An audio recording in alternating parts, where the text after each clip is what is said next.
Muy buenos días a los radioescuchas que nos sintonizan en las frecuencias de Telemetro Radio, a quienes nos ven por streaming a través de Metcon Go y en RPC Televisión, en señal de televisión abierta, así como en las plataformas de Telemetro Cuarto Poder en YouTube. Bienvenidos a la emisión de hoy, jueves 6 de octubre del año 2022.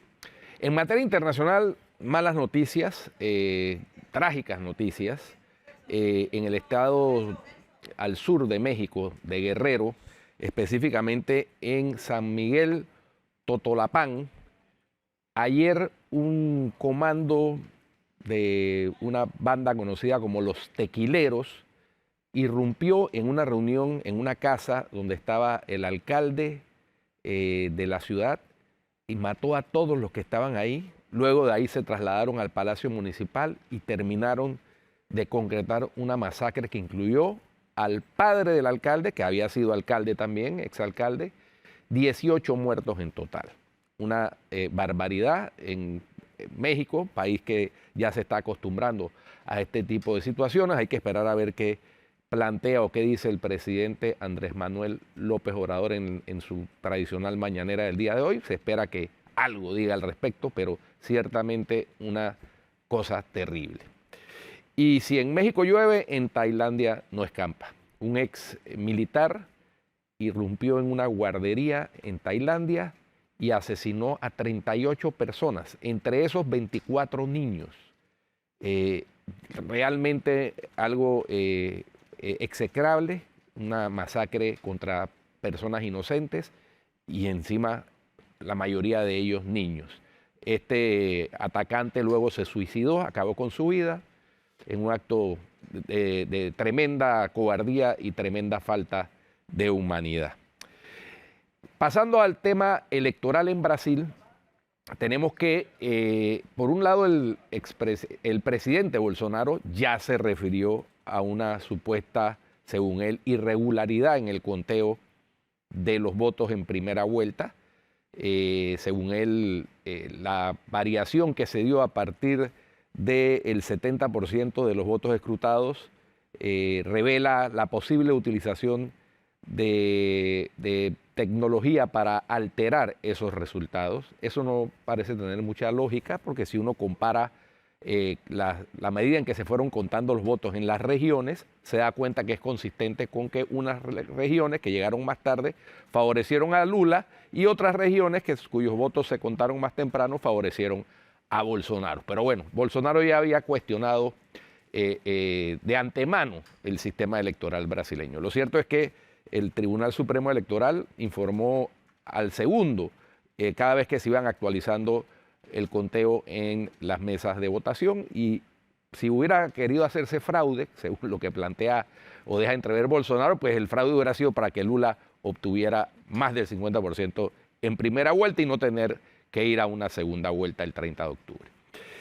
A propósito de la segunda vuelta, la candidata que quedó tercera, Simone Tebet, de centro derecha, le ha manifestado el apoyo a Lula da Silva. Y eso también lo ha hecho el expresidente Fernando Henrique Cardoso, también de centro. Lo que hace suponer que Lula está moviéndose para lograr el apoyo que requerirá en esta segunda vuelta, que es simplemente obtener más votos que su rival Jair Bolsonaro. Y por último, Taiwán advirtió que cualquier sobrevuelo en violación de su espacio aéreo por parte de China Popular sería considerado como el primer ataque. Es decir, las cosas están tensas no solamente en el este de Europa, sino también en el Pacífico asiático, con las pruebas de misiles balísticos de Corea del Norte por un lado, la respuesta también con pruebas de misiles balísticos por Corea del Sur y Estados Unidos, y ahora con esta advertencia de Taiwán. El mundo anda enredado. Muy bien. En el plano local, el tema que tenemos que comentar necesariamente es el posible desabastecimiento que ya se está produciendo desde ayer, de paso, e incluso con especulación en el mercado, porque la escasez de algún producto fomenta que ese producto suba de precio, del tanque de gas de 25 libras, el tanquecito subsidiado. Atenógenes, y a mí se me hace muy curioso, que no haya los fondos disponibles A mí también. para eso. O sea, aquí hay plata para todo menos para lo básico. No, pero es que además esos fondos salen del impuesto al combustible. Exactamente. Y nadie ha dejado de pagar el impuesto al combustible. Así es. Entonces, ahí deberían estar esos fondos. Ahí debiese estar esa plata. Entonces, y esa es una plata, sobre todo que, por cierto, o sea, hay un subsidio, imagínense, o sea, el subsidio es arriba de $11 más o menos, porque el tanquecito creo que se vende a un poco más de $5 y se estaría, si no tuviese subsidio, se vendería a 16 y algo. O sea, hay un subsidio de más de $11 que el Estado le da a las personas que utilizan ese tanquecito de 25 libras. Pues el Estado les debe a las empresas que venden el tanquecito.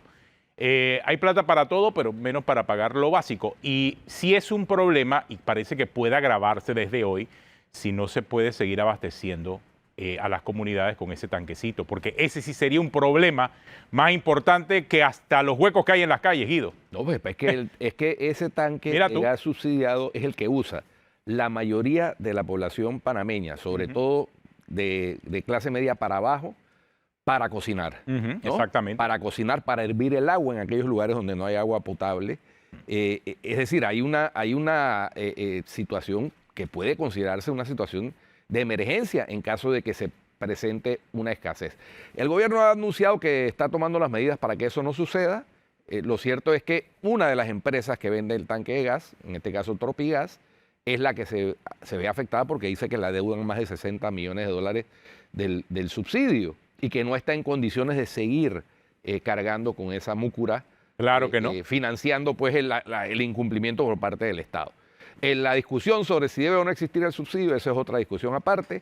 Yo creo que el subsidio por lo menos debería estar más enfocado en los controles, porque Atenógenes también es sabido que, por ejemplo, ese tanquecito de gas subsidiado sale de las fronteras de Panamá para venderse comercialmente. Pero inclusive debe haber gente que puede pagar y utiliza el tanquecito. Es más, se ha descubierto inclusive restaurantes que utilizan el tanquecito, pero son los menos.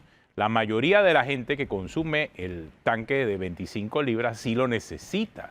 Sí lo necesita. No es que se está utilizando con otros fines. No, sí lo necesita la mayoría de la gente.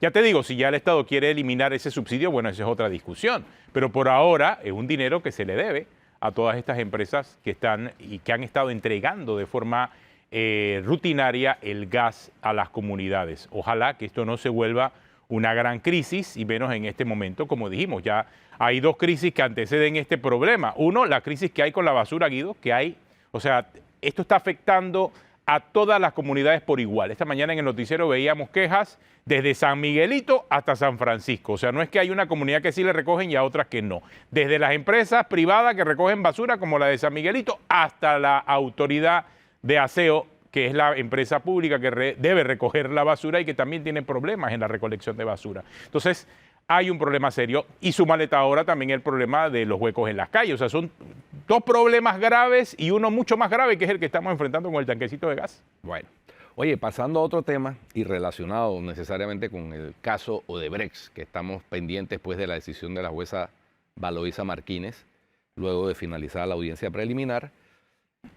Ayer trascendió que la Corte de Nueva York hizo pública la transcripción de la audiencia donde concurrieron los hermanos Martinelli y Linares y que terminó con la condena. El diario La Prensa la ha publicado en su página web íntegra, en un formato de PDF.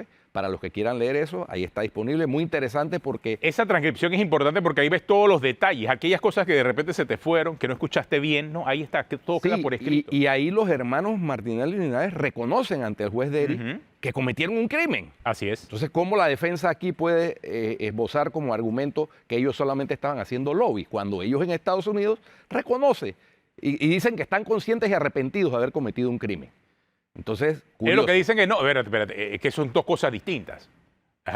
Una cosa es lo que ocurrió allá y otra lo que ocurrió aquí. Vivimos en mundos paralelos. Es exactamente el mismo hecho. Variantes de tiempo. Bueno, por otra parte, el diario El País de España, pero su sección de México, publica hoy la noticia de que Andorra bloquea 37 millones en sobornos de Odebrecht del entorno de Alan García y Ricardo Martinelli. Muy claro. Esos 37 millones, 3 corresponden a Alan García y 34 al entorno de Ricardo Martinelli. Es ¿Cuánto? decir, allá hay otro mundo paralelo, entonces. No, exactamente, ese es el tercer mundo paralelo. Ahora, mira el tiempo que ha pasado entre que se dieron las denuncias y la decisión ahora del gobierno de Andorra de bloquear ese dinero. Hay unos tiempos importantes que han pasado en esta investigación, pero que confirman con esta decisión de Andorra que sí realmente hubo dinero ilícito corriendo, no en Panamá, en el mundo entero. Porque es que si vemos las repercusiones en Estados Unidos y vemos las repercusiones en el otro extremo del mundo, en Andorra, hubo mucha plata corriendo, Guido, y por lo menos esta es la plata conocida. No sabemos la que no se conoce, porque debe haber otra que no se conoce. Sí, bueno, tal como ocurrió con la declaración de culpabilidad de Odebrecht en diciembre del 2016 ante el fiscal del Distrito Este de Nueva York, que confesaron haber sobornado 59 millones de dólares a funcionarios panameños y resultó ser que la suma era mucho mayor. Así que eso va apareciendo. Porque lo confesado es uno y lo real es otro. Lo real es otro. Y mira, en el caso de Alan García, bueno, él se suicidó allá Para evitar ser detenido. Y eran 3 millones lo que hay en Andorra. Tenía 3 millones de razones Sí. por lo que se ve, por lo menos. Exactamente. Por lo que se ve para tomar esa dramática decisión. Muy lamentable porque es plata que se dejó de invertir en el país. Ya tendríamos muchas otras obras, ya tendríamos quizás el cuarto puente sobre el canal, tendríamos quizás ya lista la cinta costera, la línea 3 del metro, tendríamos lista una cantidad de obras que se dejaron de hacer porque esta gente fue pagando sobornos. Y pagando coima. Cobrando. Y cobrando. Y haciendo negocios. Según los abogados, haciendo lobby. Es que no es lo mismo.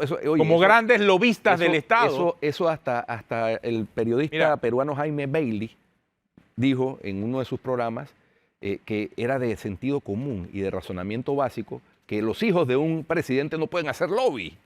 ¿No? Porque, claro. No solamente porque hay un conflicto de interés, sino ni porque los ese hijos, lobby, ni los sobrinos, ni los tíos, ni los primos. Ese lobby entraña otra conducta que es la que ellos confesaron ante el juez. Claro. Pero es que no pudieron ni siquiera disimular, ¿no? No se pudo disimular. Y esto lo decimos con conocimiento de causa de lo que ha ocurrido en el mundo entero. Entonces no puede ser que el mundo entero está investigando estos sobornos en Panamá y en Panamá no. O sea, ¿qué va a pasar? ¿Cómo es que en Panamá no ocurrió nada y en el resto del mundo sí? Si eso es así, entonces créame que por esa misma razón es que vamos a seguir apareciendo en todas las listas negras del mundo. Del mundo. Porque entonces significa que Panamá es ciega, sorda y muda ante lo que ocurre en el mundo. Tú puedes entonces hacer delitos en Panamá y que te condenen en el resto del mundo, menos en el país donde realizaste los delitos. O sea, eso es una total incoherencia y no podemos caer en esa incoherencia, Guido. Oye, estaba viendo Bueno, hablando de incoherencia, ¿viste lo que está pasando con la ley de extinción de dominio? Hablando de todo un poco, ¿no? Sí. Lo de la ley de extinción de dominio que debía ser discutido desde hace un año en la Asamblea, recibe siguen pateando la pelota, ahora se va a otra subcomisión de una subcomisión anterior que venía, por cierto, porque no es la primera subcomisión que trata este tema en la Asamblea. ¿Por qué razón esto no prospera en la Asamblea? Simple y sencillamente porque no quieren que los temas de corrupción entren dentro de la ley de extinción de dominio. Entonces, es allí donde está el problema. Quieren que la ley de extinción de dominio sea solo vinculada a temas de crimen organizado. Y eso le crea una especie de camisa de fuerza a una ley que lo que busca casualmente es evitar la discusión que tenemos ahora mismo con el caso de Brechido. Sí, si bien ha habido cuestionamientos de diferentes grupos sobre las posibles vulneraciones a derechos fundamentales y al debido proceso con los postulados de esta nueva, porque es una nueva jurisdicción lo que se pretende instaurar, una jurisdicción de extinción de dominio que ya ha sido adoptada en otros países, Colombia desde el año 91 y varios países de Latinoamérica, y que están basadas en un modelo de ley tipo de la ONU y de la OEA. Lo cierto es que se ha demostrado que es una herramienta eficaz para luchar contra el crimen organizado, pero también contra la corrupción. Ahora, ¿por qué la corrupción de alguna manera también requiere de organización criminal dentro del Estado? ¿Por qué se hace o por qué se debe hacer y por qué es necesaria? Porque hoy en día, dadas las características y las circunstancias de la corrupción como lo estamos viendo, eh, la justicia como la conocemos hoy no ha podido alcanzar de manera efectiva a los responsables de cada uno de los delitos que se están denunciando. Yo creo que aquí hay una herramienta importante que pudiese servir en aras de solucionar parte del problema que hay con el crimen organizado y con la corrupción. Ahora, el por qué le están dando vuelta al asunto ya resulta sospechoso. Sí. Desde la Asamblea se le está dando vuelta al asunto y eso resulta sospechoso. Y si los diputados no se están dando cuenta de eso, obviamente están viviendo en otro país también. Y los argumentos que se esbozan en contra, tales como es que se puede convertir en un instrumento de persecución política. Señores, cualquier institución del Estado, cuando no hay una institucionalidad fuerte, se puede constituir en un elemento de constitución política. Y miremos el caso de la DGI durante la administración de Ricardo Martinelli, que fue un instrumento de persecución política. Créeme que no van a necesitar de una ley de extinción de dominio para perseguir políticamente a nadie. Y eso también se ha comprobado con el Código Penal puede ser un instrumento de persecución política. Todo. ¿no? Es decir, lo que requerimos es fortalecer nuestras instituciones para que, dotadas de herramientas como la ley de extinción de dominio, combatan el crimen organizado, combatan la corrupción. Lo que no quieren es esa cooperación internacional que se está consiguiendo, que se quiere conseguir con la ley de extinción de dominio. Quieren evitar eso para seguir haciendo de las suyas aquí localmente. Bien, tenemos una pausa, ya regresamos. Esto es Cuarto Poder. Va a estar con nosotros esta mañana Alex González, quien es director de prestaciones médicas de la Caja de Seguro Social. Va a acompañarnos aquí en el estudio. Vamos a hablar un poco acerca del seguro. Una gran cantidad de preguntas hay antes de que llegue aquí y vamos a estar conversando con él. Ya regresamos. Este es Cuarto Poder.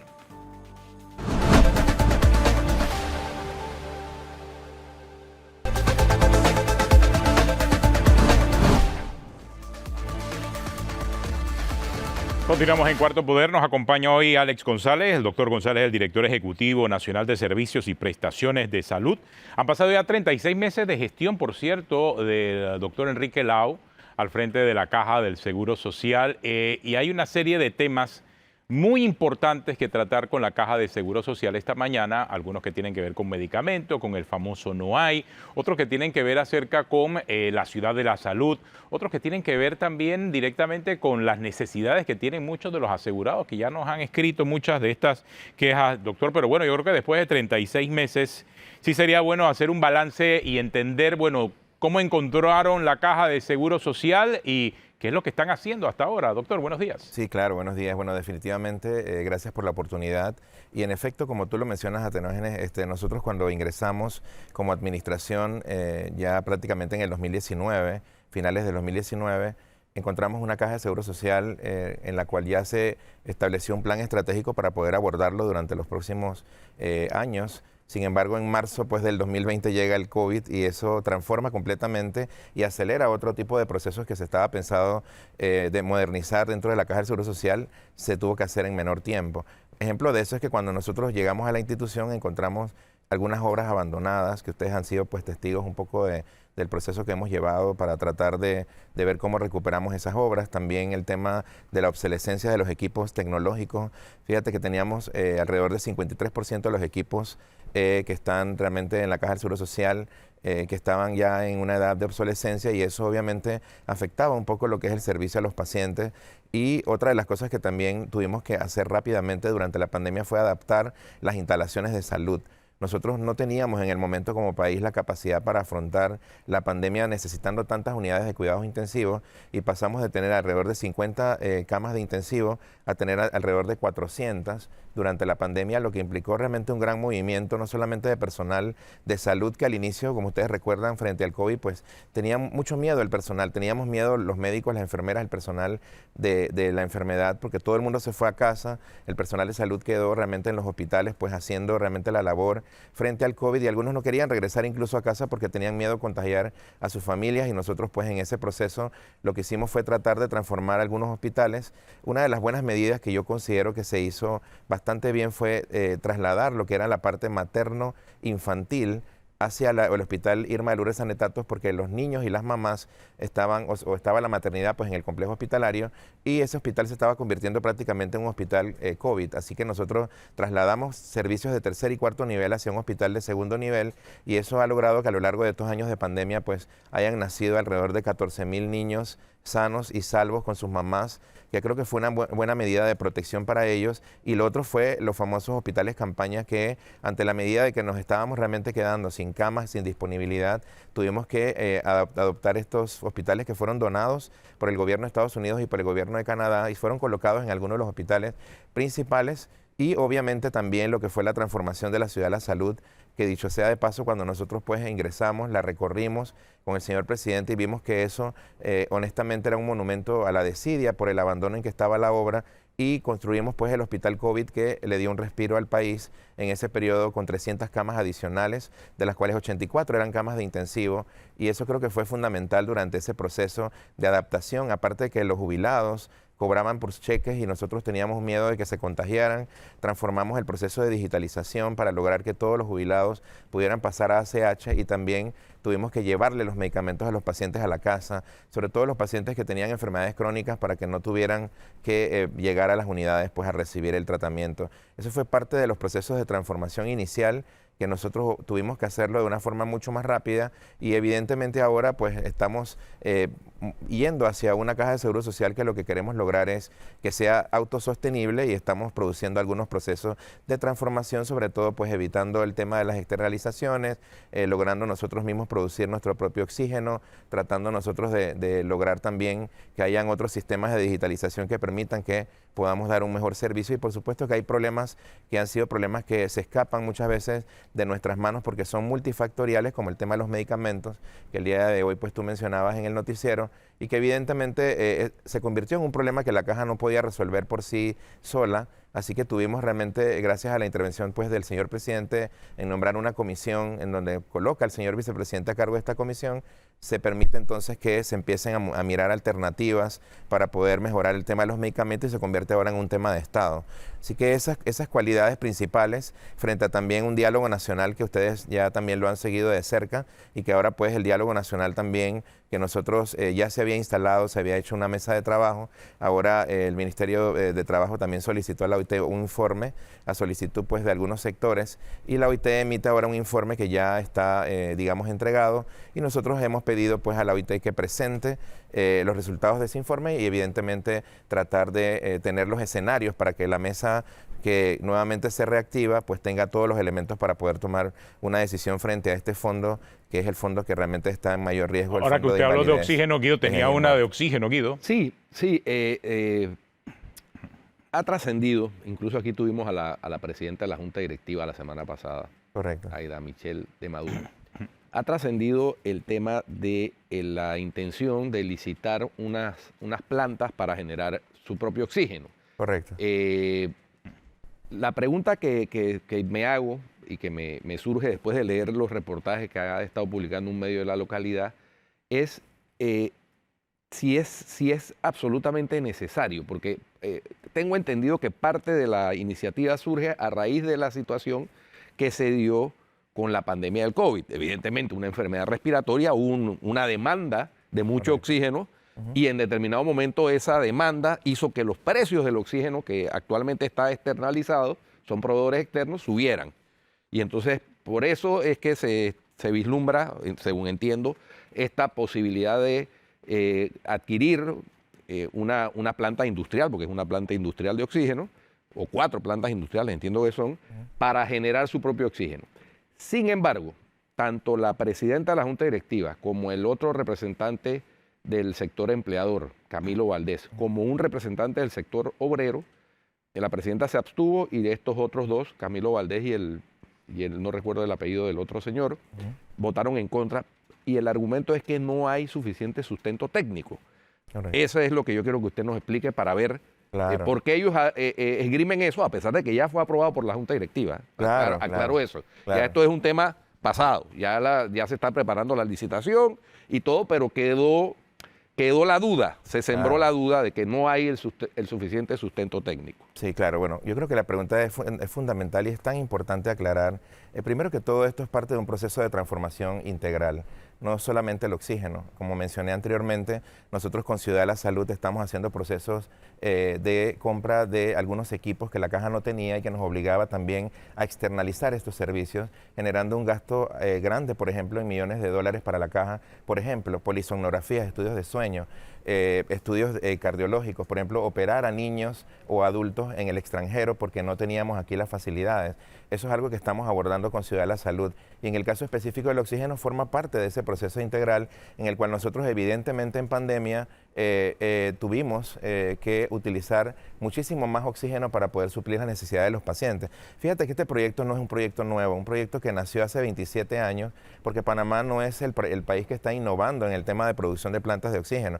Nosotros tenemos países en la región que ya utilizan estas plantas y que a todas leguas busca realmente que la caja sea autosostenible y autosuficiente. En efecto, como tú lo mencionas, Guido, este fue un proyecto que se presentó ante Junta Directiva, se hizo toda la sustentación técnica, se presentaron los elementos de factibilidad, incluso se le explicó a la Junta Directiva claramente que habían otras modalidades dentro de la posibilidad de obtener plantas. Habían plantas, por ejemplo, que producían oxígenos al 93, al 95%, pero ya hay plantas, porque recordemos que el oxígeno está en el aire, realmente es un bien que lo obtenemos, yo diría, prácticamente del ambiente, es un regalo de Dios prácticamente. Entonces nosotros con estas plantas lo que se pretende es colocar plantas generadoras de oxígeno en los hospitales más importantes para que evidentemente ahí se produzca el oxígeno para poder nosotros ser autosostenibles. El proyecto tiene un mecanismo de instalación de plantas que actúan por una función de condensación de aire y lo que se busca específicamente es que podamos nosotros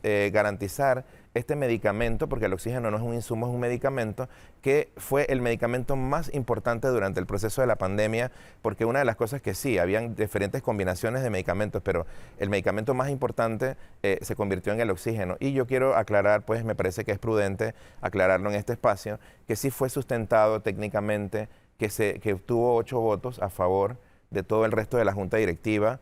Nosotros respetamos realmente que algunas personas de la Junta Directiva pudiesen negarse o tener sus particularidades para votar en contra del proyecto. Sin embargo, sí se presentaron las posibilidades de las plantas, sí se hizo un análisis de que en otros países existía con una seguridad establecida este proyecto y nosotros pensamos que es una buena alternativa porque nosotros compramos el oxígeno actualmente a 5.03 por metro cúbico. Si nosotros a lo largo de todo este tiempo con este proyecto, que no solamente es la instalación de las plantas, y creo que hay una información equivocada, porque no es 4 plantas, son 4 plantas por cada unidad, o sea que al final nosotros vamos a colocar 4 plantas que trabajan en un sistema redundante y que permiten que si se va el flujo eléctrico nosotros podamos garantizar oxígeno por 72 horas para los pacientes. Eso es crucial frente a la posibilidad en la enseñanza que nos dio la pandemia de que evidentemente siendo el oxígeno el medicamento más importante nosotros tenemos que garantizar que la caja pudiese producirlo. Creo que es un proyecto bonito, creo que es un proyecto moderno, creo que además también garantiza que nosotros no dependamos de una entidad externa para poder tener ese flujo de oxígeno y nosotros estamos encaminados a, obviamente ya con la aprobación de la Junta Directiva, que ya fue aprobado, nosotros estamos ahora preparando lo que es el pliego para garantizar que todas las especificaciones técnicas y todos los elementos de seguridad pues garanticen que las plantas se den, eso se va a instalar, ellos van a, la empresa que se lo gane, que va a ser una licitación pública abierta, debería poder acompañar a la caja durante 5 años, proporcionar seguridad, garantizar el mantenimiento preventivo y correctivo de las plantas y evidentemente hacer una transferencia de competencias a nuestro equipo de oxígeno y a nuestros biomédicos para que a los 5 años la caja se pueda me preguntan, señora, que está hablando se pueda avanzar. De este tema de la necesidad de oxígeno, también los pacientes que necesitan diálisis, pacientes afectados por la diálisis, preguntan si en la Ciudad de Salud va a haber alguna facilidad, qué tanto va a mejorar su calidad en la Ciudad de Salud. Dice que se necesita como mínimo varias infraestructuras a nivel nacional y después de más de 4 o 5 años no se le ha dado respuesta. O sea, ¿habrá algún tipo de respuesta en la Ciudad de la Salud? ¿Hay alguna respuesta hacia adelante para los pacientes con problemas de diálisis? Por supuesto. Mire, hace 10 años nosotros teníamos una situación diferente con la hemodiálisis y en ese tiempo la caja apostó a una construcción de salas de hemodiálisis, externalización de otras, construyendo y adecuando alrededor de 17 salas de hemodiálisis. Como ustedes saben, los pacientes con insuficiencia renal crónica necesitan conectarse 3 veces a la semana a estas máquinas para poder vivir. Eso es parte de la realidad. Y nosotros hemos visto ahora con un nuevo proyecto, nosotros hemos tenido ahora unos procedimientos que hemos avanzado para garantizar las diálisis de los más de 2.000 pacientes que tenemos en la Caja del Seguro Social en nuestras salas. Y con el nuevo proyecto de hemodiálisis que ya se colgó, ya está licitado, licitado, ya está en línea. Nosotros vamos a construir 6 nuevas salas. Además de eso, también se pretende garantizar todo lo que es el flujo de los insumos para estos pacientes. Y sí es cierto que en Ciudad de la Salud nosotros recientemente inauguramos con el señor presidente lo que fue el Instituto de Nefrología y Hematología, el Centro de Trasplante y el Banco de Sangre, que dicho sea paso va a ser un banco de sangre el más grande del país y probablemente de la región. Y en ese espacio nosotros tenemos una sala de hemodiálisis que tiene capacidad de 15 sillones, lo que permite en 3 turnos atender a 45 pacientes. Nosotros ahí vamos prácticamente a convertirlo en una sala para pacientes que requieran una atención intrahospitalaria de hemodiálisis y que obviamente tengan alguna patología de alta complejidad. Esperamos obviamente que la publicación de la licitación se pueda adjudicar, estamos pronto a poder adjudicar ese acto, que se inicie en la construcción de estas nuevas salas y sí, nosotros estamos preocupados como institución en que esta enfermedad es una enfermedad que avanza, producto de que hay mucha gente con hipertensión y con diabetes descontrolada y no solamente nos hemos quedado en el tema de la diálisis, estamos abordando la parte preventiva con los centros de bienestar y las clínicas cardiometabólicas que estamos instalando en todas las policlínicas para evitar que los pacientes lleguen a insuficiencia renal crónica.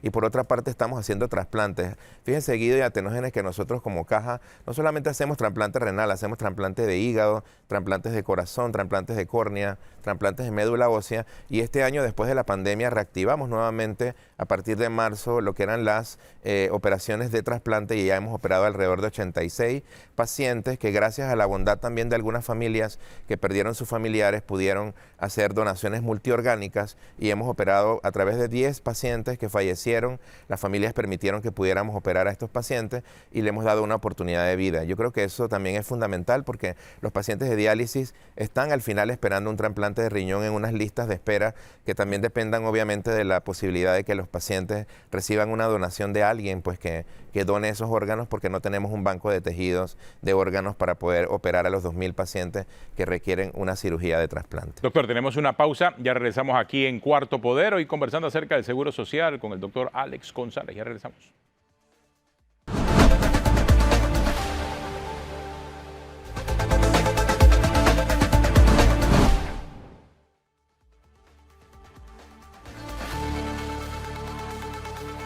Poder con el doctor Alex González, director de prestaciones y servicios médicos de la Caja del Seguro Social, conversando sobre estas adaptaciones que se están haciendo en razón de que la ciudad de la salud pues está poco a poco en su proceso de culminarse, ya se están prestando algunos servicios, se están instalando equipos, están funcionando ya varias dependencias del Seguro Social y eso va a generar, doctor, una serie de movimientos tanto en el complejo hospitalario metropolitano como en la clínica especializada. Correcto. ¿Puede explicarnos un poquito sobre esos movimientos que se van a estar dando? Con mucho gusto. La Ciudad de la Salud realmente es un proyecto que se ha establecido mediante etapas. Nosotros ya hemos cubierto la primera y la segunda fase, ¿no?, de este proyecto en el cual ya está en operación el Instituto Cardiovascular y Torácico.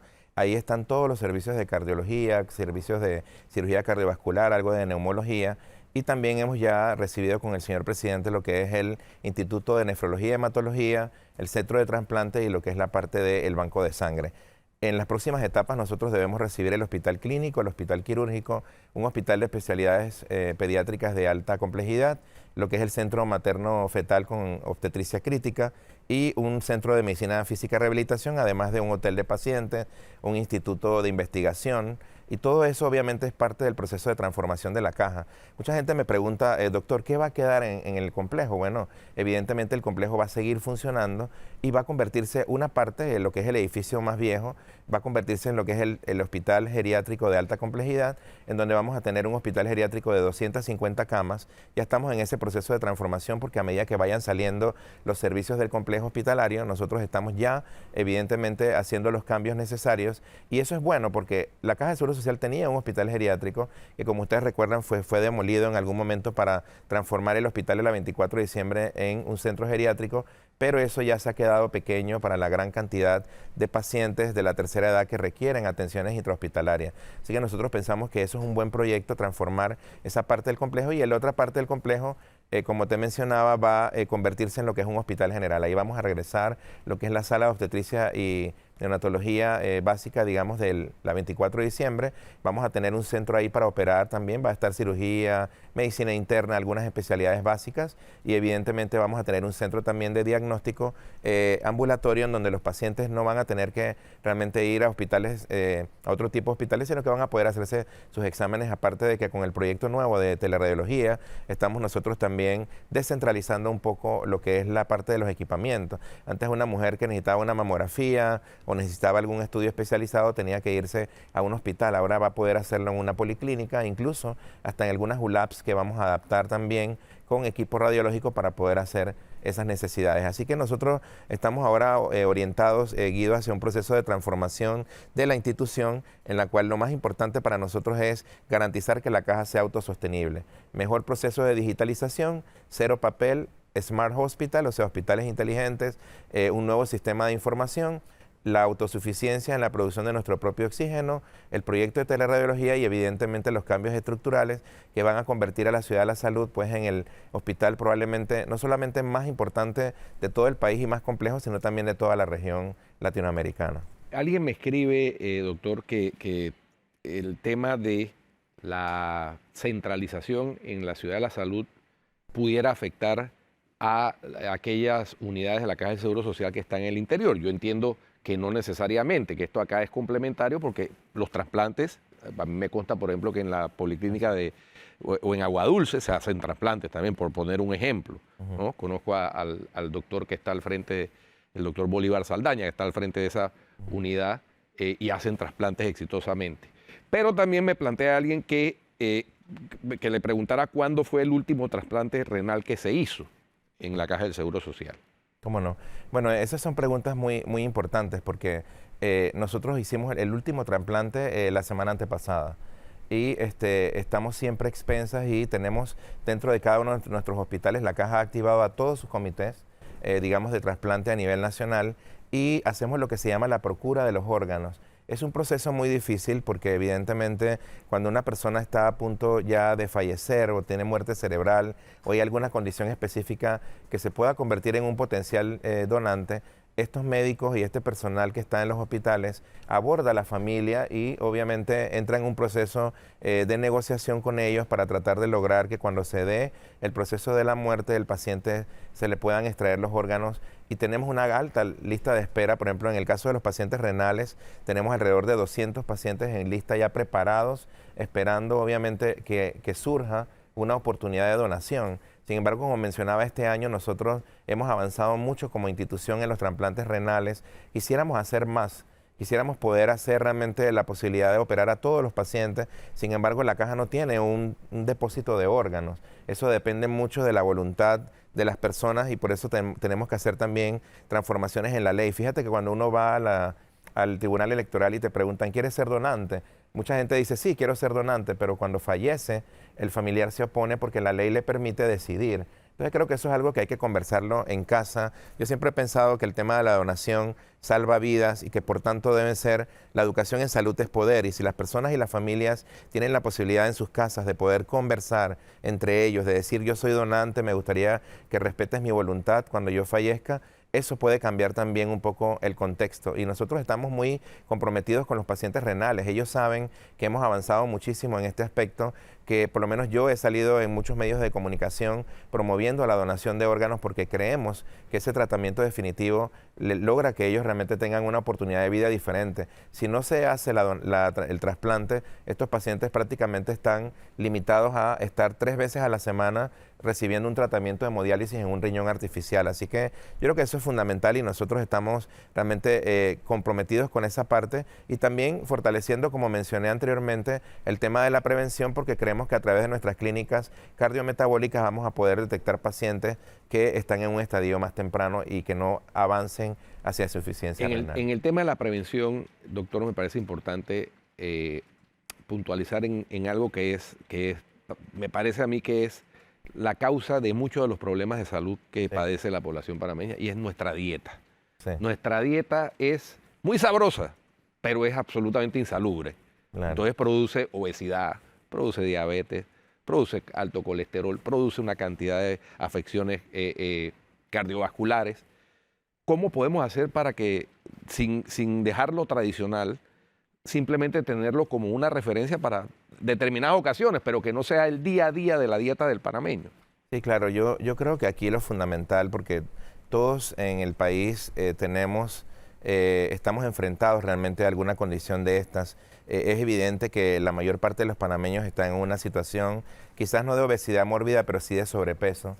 Y eso obviamente es fundamental que nosotros lo analicemos, porque hay un término en medicina que se trata del autocuidado y el mutuocuidado. El autocuidado tiene que ver con la responsabilidad que tenemos cada uno de manera personal de visualizar las cosas que comemos, el estilo de vida que queremos llevar, pero también está el mutuo cuidado, que es la parte de cuidar a las personas a quienes queremos, porque eso es bien importante que nosotros también garanticemos hacer círculos de trabajo, igual que se hace con cualquier proyecto, digamos, relacionado con empresas o con estimulación, que tiene que ver también con que las personas se sientan motivadas a hacer cambios. Nosotros aquí en la Caja hemos abierto lo que se conoce como los centros de bienestar, que inicialmente los habíamos enfocado principalmente para tratar de garantizar que las personas de la tercera edad tuvieran un espacio para hacer manualidades, hacer ejercicio, hacer otro tipo de actividades, darles cursos específicos, pero también hemos abierto esos centros ahora para que la gente también pueda ir a hacer ese tipo de actividades. Y otra de las cosas que estamos haciendo, que mencioné anteriormente, es la parte de lo que es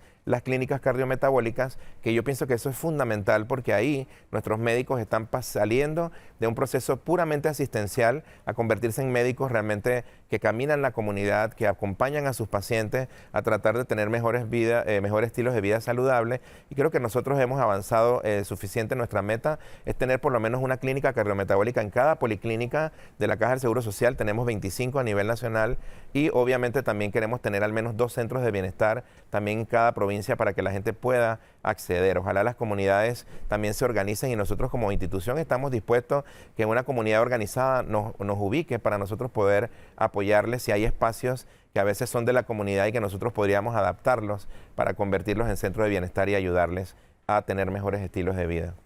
Una de las falencias, doctor González, que surgió a raíz de las protestas del mes de julio y que generó todo un debate nacional en torno al precio de los medicamentos y el alto precio de los medicamentos en Panamá, fue que la Caja del Seguro Social, que cubre el 85% de la población del país, si la Caja del Seguro Social tuviera en existencia esos medicamentos, la gente no tendría que ir a la privada a adquirirlos. Pero entonces ahí surgió la falencia y que bueno, pero es que la Caja tiene una lista grande de medicamentos que no están disponibles, que están desabastecidos. Aquí me escribieron, por ejemplo, que para los pacientes de hemodiálisis, ahora en estos momentos hay escasez de esos medicamentos. Entonces, ¿cómo se está trabajando para lograr eso? Porque estamos haciéndole retos, Claro. frente a retos importantes como el manejo de la megaciudad de la salud, Así con es. todo lo que eso implica, incluyendo, digamos, las plantas ahora que se quieren adquirir de oxígeno, pero algo básico que es el abastecimiento de medicamentos no hemos logrado resolverlo. Claro, mire, el problema de los medicamentos, que como usted bien lo menciona, es un problema que tiene alrededor de 40 años o más probablemente, es un problema multifactorial. En muchas administraciones se ha tratado realmente de lograr que podamos tener un abastecimiento al 100%. ¿Qué nosotros hicimos cuando llegamos? Hicimos un análisis de situación, nos dimos cuenta de que primero era un problema muy complejo, porque no solamente dependía de los procedimientos propios de la Caja, que ya los hemos cambiado y que hemos minimizado todos los pasos, sino que también se convertía en un proceso multifactorial en donde intervenían muchas personas alrededor, incluyendo, por ejemplo, los proveedores, nuestros propios funcionarios, el mercado internacional y una serie de factores que obviamente nos afectaban.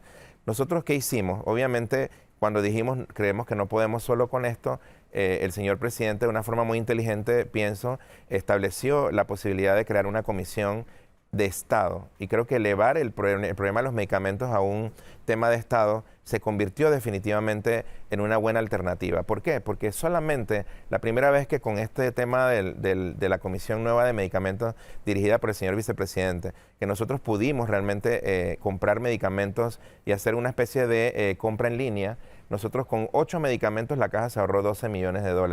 Eso quiere decir que sí podemos nosotros empezar a garantizar que el mercado tenga mejor posibilidad de apertura para que nosotros podamos abastecer a nuestros pacientes. Hay temas muy sensibles. Nosotros el año pasado generamos alrededor de 12 millones de recetas satisfactorias, pero sin embargo le mencionaba esta mañana en el noticiero que cuando un solo paciente no encuentra un medicamento, ese que está buscando, para él eso representa su 100% y eso va a generar un proceso de insatisfacción. Ahorita mismo tenemos muchos problemas con los pacientes de hemofilia, por ejemplo, que nosotros le compramos un factor que se llama factor 8. Ese factor nosotros ya lo licitamos, está adjudicado, sin embargo el proveedor no tiene existencia y dependemos mucho de esa entrega. Hemos tratado de buscar alternativas afuera, nos dan alternativas a un mes, así que estamos buscando alternativas incluso a través de estamentos de seguridad de otros países para poder garantizar ese tipo de medicamentos. Y hay otros medicamentos que no están en el cuadro básico, que son los famosos NOLOM, que son medicamentos que nosotros no tenemos en el cuadro básico, pero que muchos pacientes lo demandan porque de repente son alternativas innovadoras que lastimosamente son muy costosas y que nosotros tenemos un procedimiento en el cual compramos esos medicamentos. Yo creo que nosotros vamos por buen camino. Lastimosamente quisiéramos poder resolverlo porque nuestra meta es el abastecimiento al 100%, pero creemos que nosotros con la apertura de los mercados vamos a lograr que también el pueblo panameño pueda sentir ese ahorro, no solamente en garantizar que la caja esté abastecida, sino también que el que compra en las farmacias pueda también encontrar medicamentos a mejor precio. Nosotros ahora que hemos hecho, bueno, hemos hecho las licitaciones, estamos tratando de tener también lo que se llama control de la parte fiscal, o sea, un ordenamiento fiscal de las compras, garantizando medicamentos hasta final del 2023 y ya estamos preparando las licitaciones del 2024 porque creemos que si compramos obviamente a tiempo, vamos a poder suplir esas necesidades que lastimosamente en los años anteriores hemos tenido tantas dificultades. Disminuir los pasos ha sido fundamental, permitir la apertura de que podamos comprar afuera. Las compras en línea nos han ahorrado también algún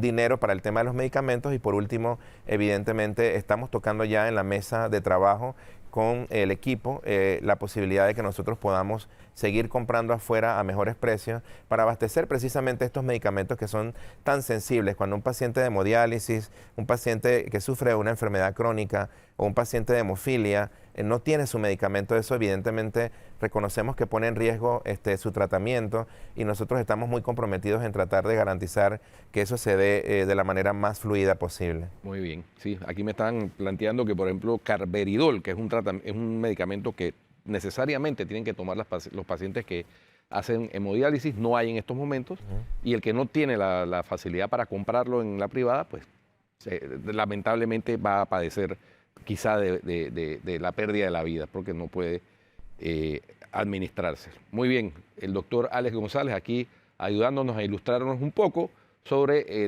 la Caja del Seguro Social y sus cambios que se están dando, pues tratando de modernizar la institución y de mejorar su servicio. Oiga, una mención especial a un evento que se dio ayer muy importante, muy significativo. La Sociedad Bolivariana de Panamá hizo un conversatorio cultural sobre los 200 años, en torno a los 200 años del poema Mi Delirio sobre el Chimborazo de Simón Bolívar. Un saludo para los miembros de la Sociedad Bolivariana y su presidente Carlos Guevara Mann. Bueno, se nos acabó el tiempo. Si usted sigue en Telemetro Radio y en Oye TV, siga con El Brunch y en RPC Televisión, NCIS New Orleans. Hasta mañana.